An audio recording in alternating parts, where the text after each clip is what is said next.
கிழவனும் கடலும் அப்படின்ற இந்த புத்தகத்தை பற்றி தான் இன்றைக்கி பார்க்க போகிறோம். The old man and the sea அப்படின்ற புத்தகத்தோட தமிழ் ஆக்கம் தான் இந்த கிழவனும் கடலும் அப்படின்ற புத்தகம். இந்த புத்தகத்தோட நூலாசிரியர் வந்து பார்த்திங்கன்னா எர்னஸ்ட் ஹெமிங்வே. இவர் வந்து ஒரு நோபல் பரிசு பெற்ற ஒரு புகழ்பெற்ற எழுத்தாளர்னு சொல்லலாம். இவர் எழுதிய எல்லா புத்தகங்களும் ஓரளவுக்கு பிரபலமான ஒரு புத்தகங்கள் தான். இந்த புத்தகம் பப்ளிஷ் ஆகி கிட்டத்தட்ட பார்த்திங்கன்னா 60 ஆண்டுகளுக்கு மேலே ஆகுது. ஆனால் இன்னமும் இந்த புத்தகத்தை நிறைய பேர் உலகம் முழுக்க வாங்கி படிச்சுட்டு இருக்காங்க.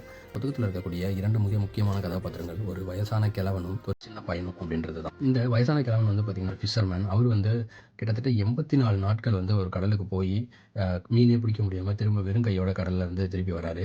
ஸோ அதனால் அங்கே இருக்கக்கூடிய மக்கள் எல்லாருமே அவர் வந்து பார்த்திங்கன்னா கேலியும் கிண்டலும் பண்ணுறாங்க.